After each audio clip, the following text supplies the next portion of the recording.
চতুর্থ আচার্য প্রফুল্লচন্দ্র রায় ভারত বিজ্ঞান মেলা প্রদর্শনী শুরু হয়ে গেছে।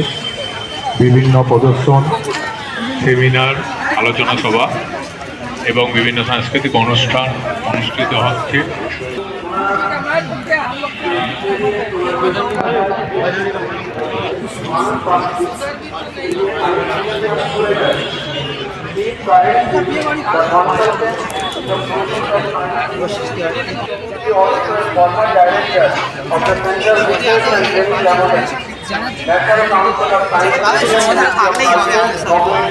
जरा तो मात्रा पर इसका मात्रा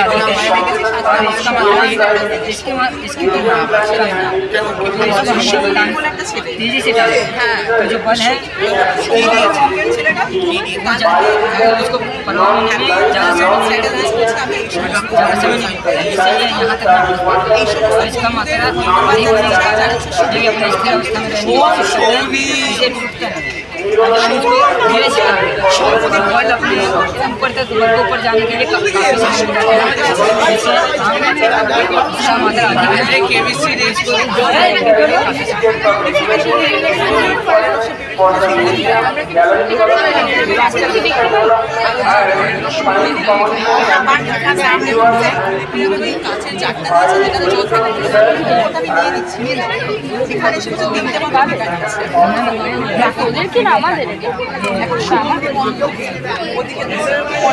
একটা চার বন্ধ হচ্ছে গোলাপি থেকে গোলাপি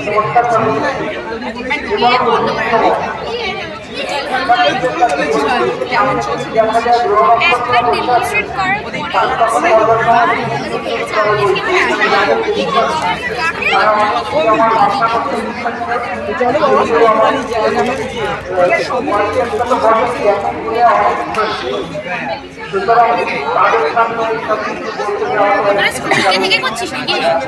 बताओ ये क्या है? अभी हम साइंस एग्जीबिशन में आए हैं। तो ये साइंस एग्जीबिशन में पहला प्रोजेक्ट जो हम लोग आपको दिखा रहे हैं। तो चलिए पहले मैग्नेट का वेट कर लेते हैं। प्रोजेक्ट का नाम है gravitational force of on fragmental partition. इसका वेट कर लेते हैं। एक मिनट।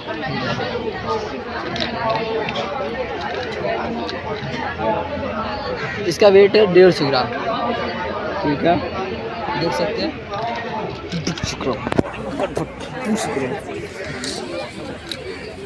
इसका वेट है 100 ग्राम।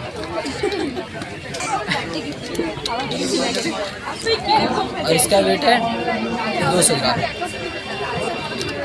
हमको तो अभी हम इसको जोड़ देते हैं और इसको वेट करते हैं। अब इसको वेट करते हैं। इसका वेट कितना हो गया? 500 ग्राम। 450। 500 नहीं है, 450 लगभग 500। तो अब इसको हम क्या करते हैं, इसको थोड़ा उल्टा करके डाल देते हैं। तो अब बता सकते हैं आप लोग इसका वेट घटेगा या बढ़ेगा? इसका वेट वही रहेगा। ऐसा क्यों बताओ। तो चलिए पहले आपको दिखा देते हैं घटता है या बढ़ता है। आप सही बोले, इसका वेट ना घटेगा ना बढ़ेगा, 450 से 450 ही रहेगा।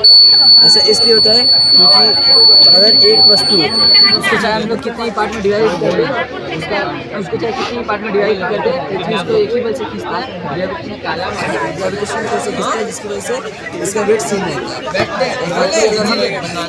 बाकी अगर हम इसको मॉडल बाकी और दो वस्तु आपस में आगे उसका वेट बोलना पड़ेगा। लाइए ना जिसकी वजह से इसका वेट सेम रहता है।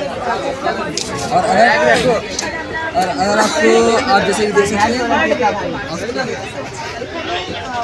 आप इसको देख समझ सकते हैं वेट घटता भी है और बढ़ता भी है। वो कब होता है मैं बताता हूँ, जब हमारा शरीर को कोई ऊपर की तरफ खींचता है। जैसे अगर हम ऊपर की तरफ जाएंगे, यानी ग्रेविटेशनल फोर्स की विपरीत दिशा में अगर हम लोग काम करते हैं या फिर ऊपर की तरफ जाते हैं ग्रेविटेशनल फोर्स के विपरीत दिशा में, तो क्या होता है हमारा वेट बढ़ता है। और वही जगह जब हम लोग ग्रेविटेशनल फोर्स के दिशा में जब आते हैं, जैसे अगर हम लोग पृथ्वी के अंदर की तरफ जाएंगे तो क्या होगा कि हमारा वेट घटेगा। जैसे हम लोग लिफ्ट में जब सफ़र करते हैं, लिफ्ट जब ऊपर जाता है तो क्या होता है हमारा वेट हम लोग भारी लगता है। और वही जगह जब हम लोग लिफ्ट से नीचे आते हैं हमारा वेट हम लोग घटा हुआ लगता है कि हमारा वेट कम है।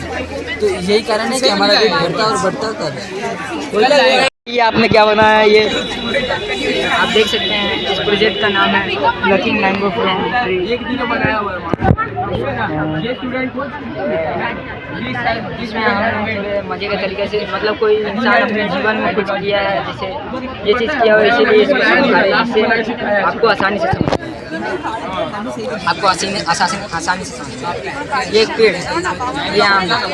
आपको आम तोड़ना है लेकिन आपका हाथ पत्ते तक पहुँचे, तो आप क्या करिए?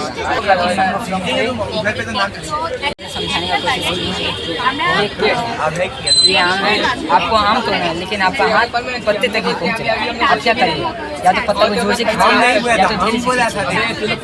तो इस पत्ता को जोर से खींचिए और इसको धीरे से खींचिए। झटका दिया, तोड़ दिया, झटका से तोड़ दिया। चलना नहीं क्या आइडिया है रस्सी पत्ता को हम कहां पर नहीं है वहां पे इसको बुला के ना भाई सूखा हुआ आशिक कहां गंदा उठा दो पत्ता चलिए तुम सबसे तो पत्ते इतना नियम लग रहा है। अच्छा कि अगर कोई वस्तु स्थिर है तो वो स्थिर ही रहेगा, और अगर किसी सरल रेखा में गति कर रहा है यानी चल रहा है वो तब तक चलेगा जब तक कोई बाहरी बल उसको फोर्स ना करे कि उसका अवस्था परिवर्तन हो। जैसे जगत का पता चलता है जगत गतिज स्थिति तो ये अपने स्थितिज अवस्था में है, और जगत तो मात्रा पर भी निर्भर करता है। तो इसका मात्रा अधिक और इसका मात्रा कम था, इससे जब हम इसको तेज़ी से खींच रहे हैं तो एक तो बल को प्रवाह होने के लिए ज़्यादा समय नहीं मिल पा रहा है, और ऊपर से इसका मात्रा कम है और इसका मात्रा अधिक है, तो ये अपने स्थितिज अवस्था से गतिज अवस्था में परिवर्तन नहीं हो पाता है। छोटा दे दिया स्कैम हो जाता है, तब बल का प्रभाव भी अच्छी तरीके से हो रहा है। और इसका वजन घूम रहा है, इसका वजन अधिक है, शायद तार कई लोग पता नहीं क्या क्या कर दिए। स्थिति गति जगत में आने के लिए काफ़ी समय मिल जाता है। এটা হচ্ছে ক্রাইম অ্যালার্ট সিস্টেম। এটা সাধারণত ব্যবহার করা হচ্ছে তোমার আমাদের যারা মহিলা অথবা বাচ্চা আছে যারা বা বয়স্ক লোকেদের জন্য এটা ব্যবহার করা হচ্ছে। এখানে একটা ওয়াচ যেটা আমরা যেটা আমাদের The idea of open safety or crime alert alarm mainly আমাদের এই মডেল। এখানে কি হচ্ছে না, এই যে আমাদের গাড়িটার মধ্যে থাকছে আরসি রিসিভার, আর আমাদের এই যে ওয়াচটা এই ওয়াচটার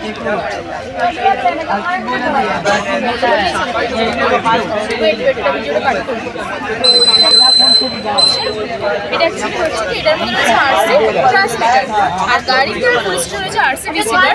এখান থেকে রেডিও গুলো যাচ্ছে গিয়ে ওখানে গিয়ে আমাদের এই যে অ্যালার্ট হচ্ছে পুলিশ স্টেশন থেকে পুলিশ নিয়ারবাই পুলিশ ভ্যানকে। এর ফলে যে বিপদে রয়েছে তার লোকেশনটা পুলিশ জানতে পারছে, সে যদি এটা আমরা জিপিএস ইনসার্ট করা হয় সেক্ষেত্রে এক্সাক্ট লোকেশনটা আমরা জানতে পারবো। এবার এটা এই নর্মাল রেঞ্জ এখান থেকে 100 থেকে 200 মিটার অবধি রয়েছে আমাদের normal range, but if you upgrade then আমরা কি করতে পারি না এবার ন্যানো সিম অ্যাড করতে পারি। এই যে আমরা ন্যানো সিম কার্ড ইনসার্ট করছি, একটা ছোট্ট সিম কার্ড যেটার সাথে আমরা সেটাকে আপডেট করছি, ফলে কি হচ্ছে না এটা থেকে কোনো ফোনের দরকার হচ্ছে না বা without any smart watch, just এটা ইউজ করেই আমরা পুলিশ এবং নিয়ারবাই পুলিশ ভ্যানকেও আমরা মানে অ্যালার্ট করে দিতে পারছি। ফলে যারা অন ডিউটি অফিসার রয়েছে তাদের কিন্তু জানতে সুবিধা হয়েছে যে কে বিপদে রয়েছে। এটা শুধুমাত্র মেয়েদের জন্য না, ইরেসপেক্টিভ অফ এনি জেন্ডার আমরা এটা বাচ্চাদের জন্য ইউজ করতে পারি। আচ্ছা, এটার মধ্যে নাকি জিপিএস লাগানো যাবে?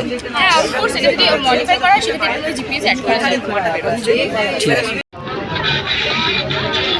পাচ্ছি ওখানে এই লাইট হ্যাঁ হাত দাও দেখ বন্ধ হয়ে গেছে বাড়িটা, দেন আবার চলবে।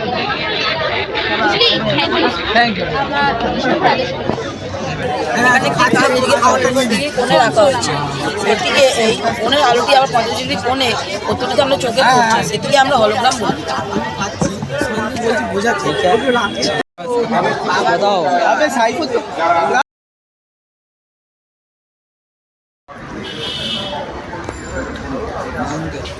वीडियो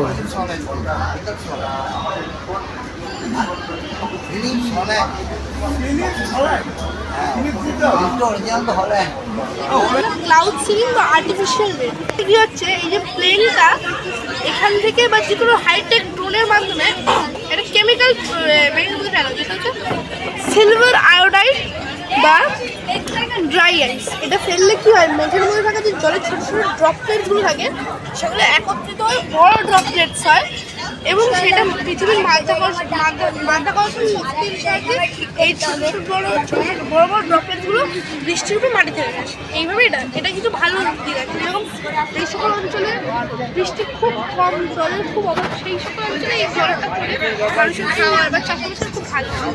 সেই সকল অঞ্চলে জল আছে, এটা কিন্তু খারাপ দিক আছে, জল আছে সেই সকল অঞ্চলে মাটি ভালো মাটি, এটা খুব কস্টলি এবং এটা খুব 5 থেকে 20% চান্স আছে হওয়ার। এটাই মেন কনসেপ্ট।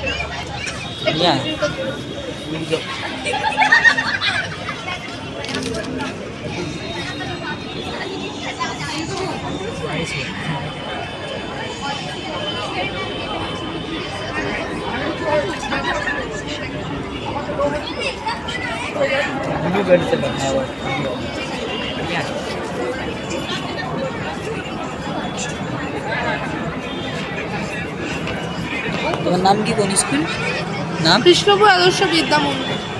আর নাম? আমার নাম রাঘব পাত্র। কোন ক্লাস? 8। Thank you. যেসব জুসগুলো পাল্পি জুসগুলো আছে তাতে যে আর্টিফিশিয়াল কালারগুলো মিক্স করা হয় সেটা আমাদের বডিতে কনজিউম করা কতটা ক্ষতিকারক। আমরা এখানে বাজারে পাওয়া পাল্পি জুস নিয়েছি, এতে আমরা কম্পাউন্ডটা মিক্স করছি। বাজারে চলতি 10 টাকার যে কোনো ফ্রুটি মাজা যেগুলো পাল্পি জুস বলে তারা বলে, সেই জুস যখনই নিয়েছি এটা কালারটা কালারলেস হয়ে গেল। আর এখানে আমরা নিয়েছি অর্গ্যানিক অরেঞ্জ জুস, যেটা অরেঞ্জ এক্সট্রাক্ট থেকে নিয়েছি। সেটার মধ্যে আমরা যখন সলিউশনটি মিক্স করবো এটার কালারটা চলে। এতে আমরা নিয়েছি সোডিয়াম হাইড্রোক্লোরাইড, যেটা আমরা পাচ্ছি রিন নামক যে ডিটারজেন্টটা আছে, রিনের আলাতে যেটা থাকে, ক্লোরাইডের ইন প্লেস অফ ক্লোরাইড আমরা এইটা ব্যবহার করছি এইটা ডিটারমাইন করবার জন্য। এটা কি করছে, এটা কম্পাউন্ডের মধ্যে মিক্স হচ্ছে, মিক্স হয়ে এটাকে ব্রেক করে জিনিসটাকে কালারলেস করছে। আর এতে আছে ক্যারোটিনয়েড বলে একটি পদার্থ, যেটা সবসময় আমরা পাই গাজর বলে, গাজর ভেজিটেবলসে পাই, ফ্রুটসে পাই, যেটা কালার ডিটেক্ট করে ফ্রুটস ভেজিটেবলসে, সেটা যখন এর সাথে মিক্স হচ্ছে এর কালারটা থেকে যাচ্ছে। এটা দিয়ে আমরা এটাই প্রমাণ করার চেষ্টা করছি যে বাজারে পাওয়া জুসগুলো কতটা কেমিক্যাল, যে কালারগুলো আছে সেটা কতটা বডির জন্য ক্ষতিকারক। ওটা মিক্স হচ্ছে যখন ওটা কালারলেস হয়ে যাচ্ছে।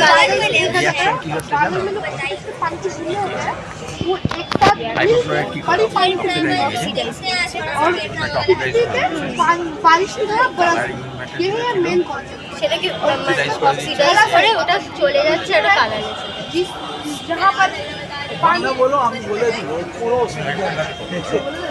যেখানে জলের খুব সমস্যা, সেখানে এটা জল পৌঁছে যাচ্ছে। আর যেখানে খারাপ সাইড যেখানে জল আছে ভালো জল আছে,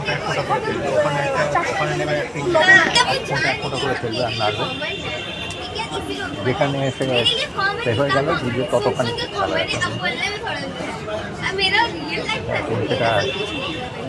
করে দাঁড়াতে হবে এতখানি।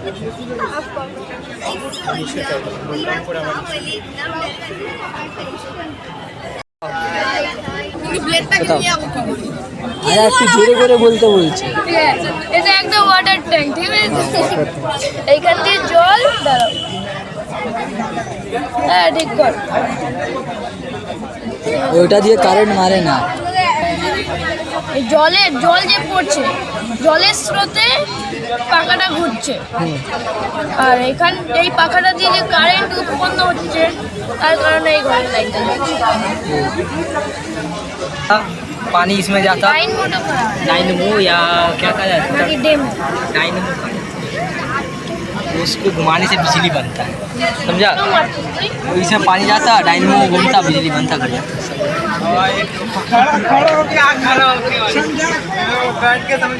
समझा शर्मा पानी मिला है, ठीक है, फिर इसके बाद विनेगर मिला है जो एक एसिड है, इसके बाद बेकिंग सोडा मिला है। काहे मिलाने?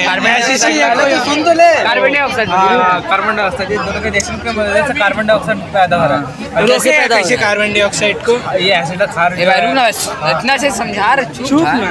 हाँ तो कार्बन डाइऑक्साइड, फिर भाई ये जो फिनाप्थेलिन है भाई, इसके अंदर वो जो बुलबुला सा दिख रहा है वो कार्बन डाइऑक्साइड है। भाई वो उससे हल्का होगा उसको ऊपर की तरफ कर रहे हैं और ये पहुँच रहे हैं तो वीडियो पे तो फिर नहीं चले भाई ये बार बार डांसिंग आराम से वो समझ अबे हो गया बस खत्म क्या ম্যাগনেট वो वाला समझ गए আমরা কুমারস্থ স্কুল থেকে এসেছি তো আমি হলাম দীপদাস আমরা এখানে বানিয়েছি ওয়্যারলেস পাওয়ার ট্রান্সমিশনকে প্রয়োগ তো আমরা জানি আমাদের এখানে অনেক রিস্ক রোগী রয়েছে যাদের বুকে পেসমেকার বসানো হয় সেই পেসমেকার আমরা জানি যে পাওয়ার শেষ হয়ে গেলে প্রতি 10 বছর অন্তর অন্তর চেঞ্জ করতে হয় তো অপারেশন করতে হয় তাকে তো সেতে অনেক সময় প্রাণের ঝুঁকিও থাকে তো এখানে আমরা একটা মডেল তৈরি করেছি যেটা আমরা অপারেশন না করেই সেই পেসমেকারটাকে আবার রিচার্জ করতে পারবো এই মডেলটা আমাদের প্রথম দেন নিকোলাস টেসলা আর এখানে যেই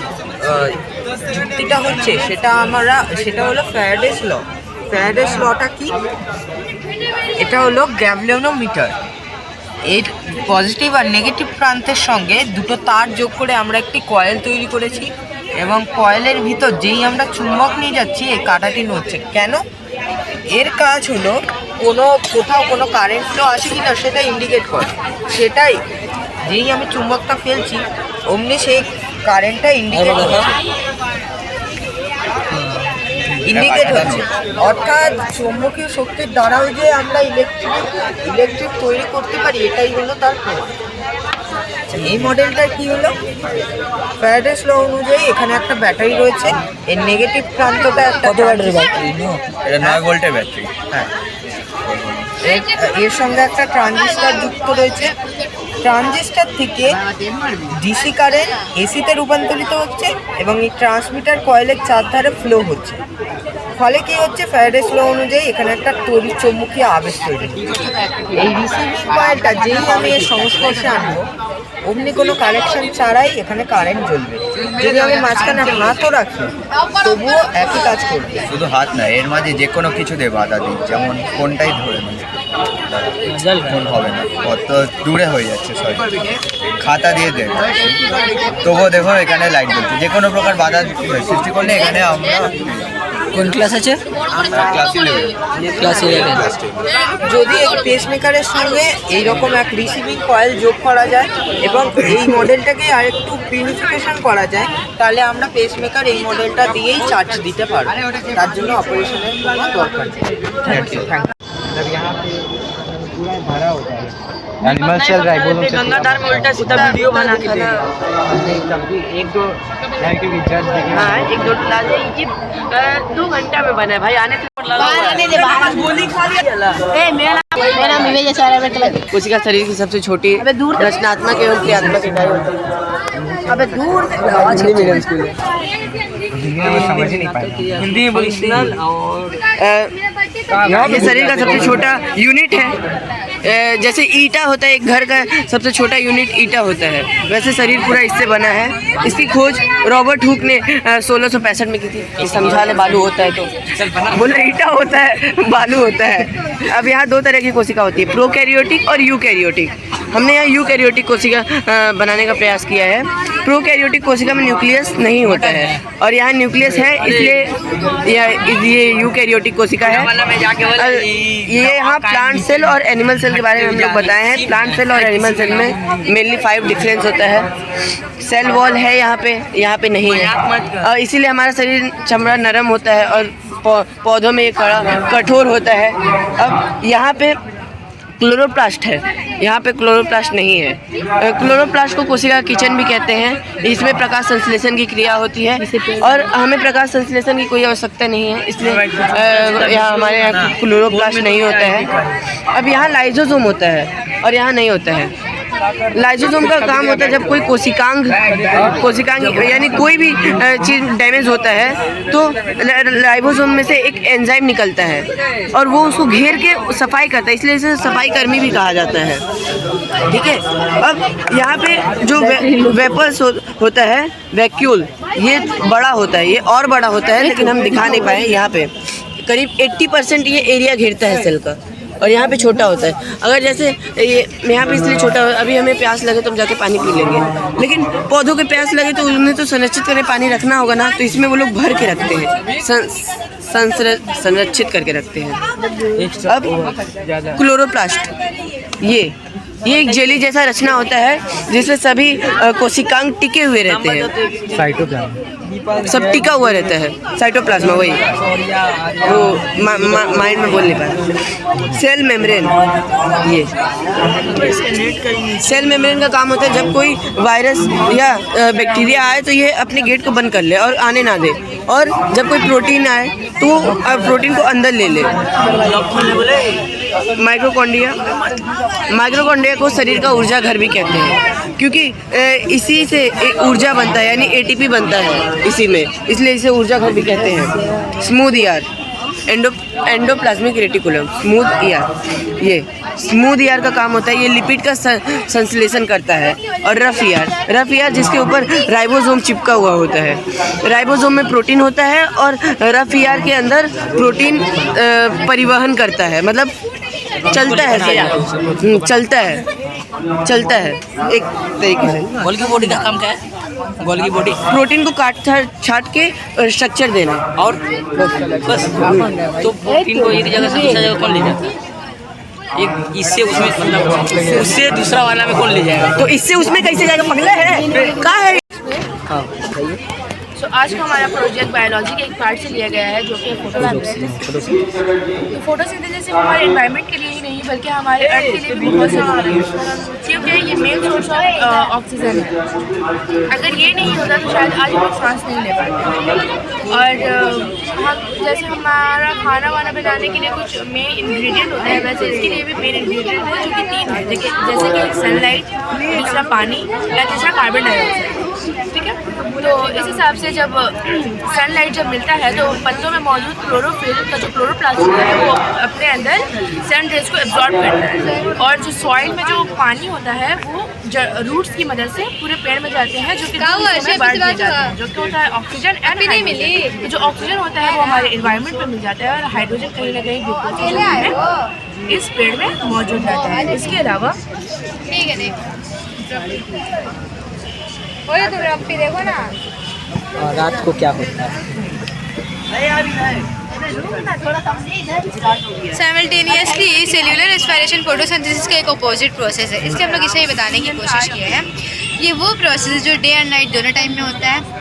इन प्रेजेंस ऑफ सनलाइट इसका मैंडेटरी नहीं है, और चूँकि ये फोटोसिंथेसिस का अपोजिट है इसलिए इसमें ग्लूकोज को तोड़ा जाता है, और यही ब्रेक डाउन के नतीजे में हमें कार्बन डाइऑक्साइड गैस मिलता है और बहुत सारे ATPs मिलते हैं, यानी बहुत सारा एनर्जी मिलता है, और इन्हीं सब एनर्जी की वजह से हम अपना सारा काम करते हैं। और जैसे कि आप जानते हैं कि फोटोसिंथेसिस हमारी ज़िंदगी के लिए बहुत इंपॉर्टेंट है। अगर ये नहीं होगा तो हमारे एटमॉस्फेयर में कार्बन डाइऑक्साइड और ऑक्सीजन का बैलेंस मेंटेन नहीं होगा, और सारे जो लिविंग ऑर्गेनिजम्स होते हैं वो डायरेक्टली या इनडायरेक्टली इसी से फूड और एनर्जी हासिल करते हैं। फूड हासिल करते हैं जो सोर्स ऑफ एनर्जी है, और अगर ये नहीं होगा तो हमारा फूड चेन भी ब्रेक हो जाएगा, और अगर सेल्यूलर रेस्पिरेशन नहीं होगा तो हम सांस ही नहीं ले सकते। इसलिए हम कह सकते हैं कि इन दोनों की वजह से ही हम अपने अर्थ में ईजिली सर्वाइव करते हैं। यहीं पे हमारा एंड होता है। Thank you. जो पानी होता है उसको ले कौन जाता है ऊपर? जाइलम। और फिर और भी होता है उतक, कुछ जो पानी खनिज को भी ले जाता है, उसका क्या नाम? हाँ उतक, मतलब कोशिकाओं का समूह, टिश्यू। हाँ कौन सा टिश्यू है जो खनिज को ले जाता है? कुछ टिश्यू भी होता है, खाली पानी से तो होगा नहीं, पानी हवा ले लिया, मतलब कार्बन डाइऑक्साइड धूप ले लिया, और भी इसको उसमें अमोनिया हो गया, बहुत कुछ होता है। Mesophyll tissue. तो मेसोफिल ये फ्लोएम का काम करता है। फ्लोएम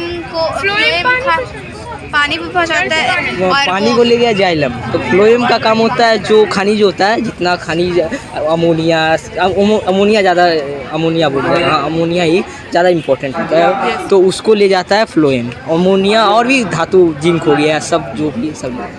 ठीक है, थैंक यू।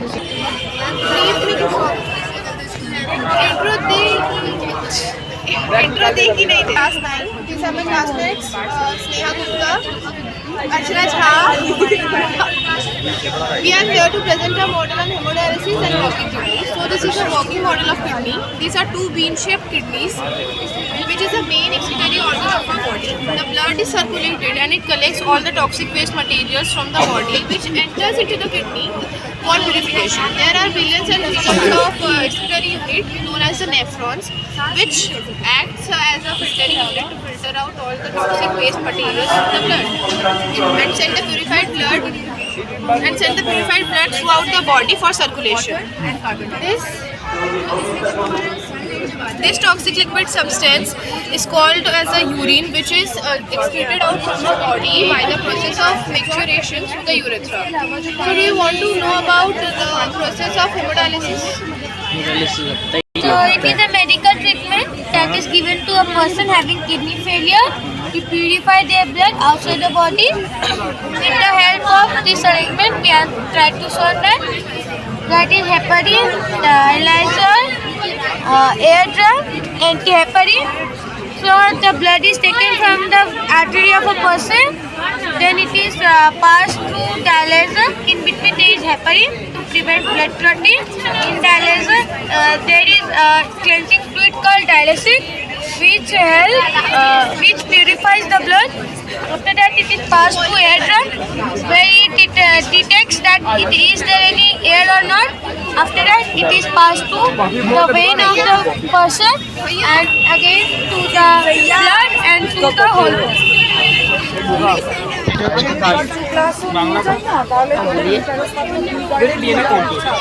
একটু জোরে এটা হচ্ছে ডিএনএ কম্পিউটিং। ডিএনএ এটা মেন হচ্ছে আমাদের বংশগতি জীব। ডিএনএ হচ্ছে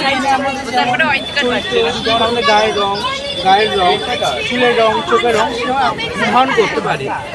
জিন বলতে প্রজনন থেকে অন্য প্রজন্মে স্থানান্তরিত হয়। এখানে ডিএনএ কম্পিউটিং মূল বিষয় হলো ডিএনএর মধ্যে ডাটা স্টোরেজ করা। এই ডিএনএর মধ্যে ডাটা স্টোরেজ করে কীভাবে হয় সেই চারটে ধাপে সংস্কৃত হয়। এখানে দেখানো হয়েছে প্রথমে চারটি ধাপে হয় এনকোডিং, ডিএনএ সিনথেসিস, এগুলো কিন্তু ডিএনএ সিনথেসিস শিখেছে। ডিএনএ সিনথেসিস, স্টোরেজ, আবার ডিকোডিং। এনকোডিংটা হচ্ছে কম্পিউটার নিশ্চয় তার পরিভাষা আছে 0 আর 1 বাইনারি কোড, এবং নাইট্রোজেনে তার চারটি বেস বাইনারি কোড হিসেবে ATGC ভাষা সাজিয়ে দেবে। আর এনকোডিং এবং ডিএনএ সিনথেসিস সিকোয়েন্সে তার ছোটো ছোটো ক্যাপসুলের মধ্যে যেগুলোর মধ্যে ডিএনএ সংরক্ষণ করা হবে সেভাবে তারা নিজেদের সাজানো হবে। এটা হচ্ছে এনকোডিং, এটা হচ্ছে এটা হচ্ছে ডিএনএ সিনথেসিস। এরপর যদি ওই চিপ বা পেনড্রাইভের মধ্যে থাকা এই ডিএনএকে যদি আমরা আবার দেখতে চাই, সেটা আমরা পুনরায় সিনথেসিস এবং ডিএনএর মাধ্যমে আমরা আবার দেখতে পাবো কম্পিউটারের বাইনারি কোডিং। এটা হচ্ছে আমার প্রজেক্টের মূল উদ্দেশ্য। जो कैंसर होता है उसमें सबसे बड़ा हाथ किसका होता है? वो कैंसर तो हम लोग क्लास 11 पे, वो सब 12 में है। वो इसे लास्ट क्या यही ATGC यही गलत बॉन्ड बना लेता है ना जब जब ये बॉन्ड ए का साथ जी मतलब उल्टा बना देता है, जिसका साथ जो होना चाहिए उसको न बना। तो नाइट्रोजन बेस যখন নাইট্রোজেন বেস একের উপর সঙ্গে গঠন করবে তখন এরা একটার সাথে একটা বন্ড গঠন করবে। बट जब वो सेल वो तो कंट्रोल से अगर बाहर हो गया तो वही कैंसर, वही बढ़ते कैंसर। হ্যাঁ, টিউমার ওখানে ওটা মূলত ব্রেনে হয়। ব্রেন যেটা তুমি বলছো ওটা ব্রেন ক্যান্সারের কথা বলছো। ब्रेन में तो वो न्यूरॉन तो होता नहीं है, तो न्यूरोगिलिया वो उसका होता है, पर बॉडी में कहीं भी तो डीएनए में डिफेक्ट हो जाता है जिसका वजह से वो कैंसर। পার্টিকুলার কোষ থাকে এবং এই ডিএনএ কিন্তু সেই কোষে নির্দিষ্ট কোষে দেওয়া হবে। हाँ वो क्या रेडियो एक्टिव रेस से আলফা गामा स्कूल नाम